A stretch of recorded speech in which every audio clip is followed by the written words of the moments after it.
સુરત જિલ્લાની કડોદરા જીઆઈડીસી પોલીસે 2 રેડા મોબાઈલ સ્નેચરોને ઝડપી પાડી 7 ગુનાના ભેદ ઉકેલી કાઢી 25 મોબાઈલ સહિત લાખોનો મુદ્દામાલ કબજે કર્યો હતો।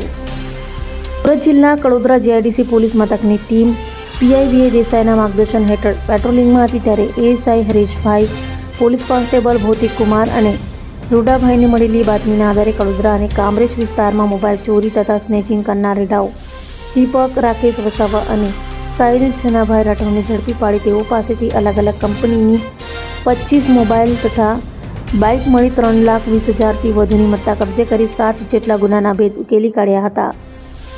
છેલ્લા કેટલાક દિવસથી કડોદરા પોલીસ સ્ટેશન વિસ્તારમાં અલગ અલગ જગ્યાએથી જે નાગરિકો પોતે ફોન પર વાત કરતા નીકળતા હોય રોડ ઉપર ત્યારે તેમના હાથમાંથી ચાલુ મોબાઈલ ઝૂંટવી જવાની ઘટનાઓ બનવા પામેલ હતી।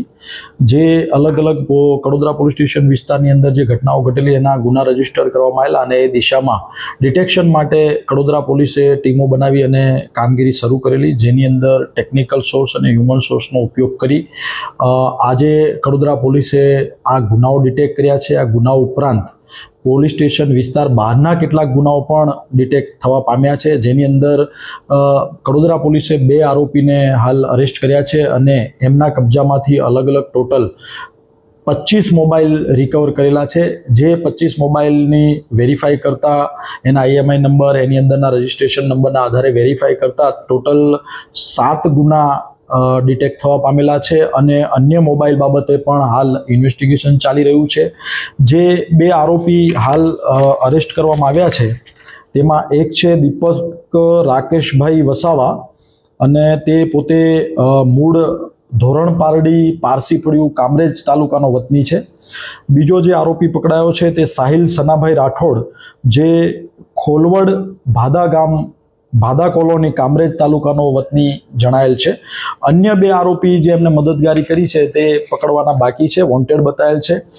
આ જે પકડાયેલા આરોપીઓ છે એમની જોડેથી ટોટલ 3,20,198 રૂપિયાનો મુદ્દામાલ હાલ પોલીસે કબજે કરેલ છે અને જે 2 આરોપી પકડાયા છે એમાંથી દીપક વસાવા નામનો જે આરોપી છે તેની વિરુદ્ધ ઓલરેડી 9 ગુના રજીસ્ટર્ડ થયેલાનું હકીકત જાણવા મળેલ છે, તેમજ સાહિલની વિરુદ્ધ પણ 1 ગુનો અગાઉ રજીસ્ટર્ડ થયેલાનો તપાસમાં હાલ જણાયેલ છે।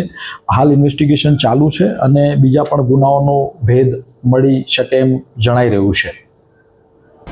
અભય થઈને નિષ્પક્ષતાથી નિરપેક્ષ રીતે વાસ્તવિકતાનો અરીસો રૂપી સચોટ માહિતી લાવતો સત્યની સાથે અભય ટાઈમ્સ।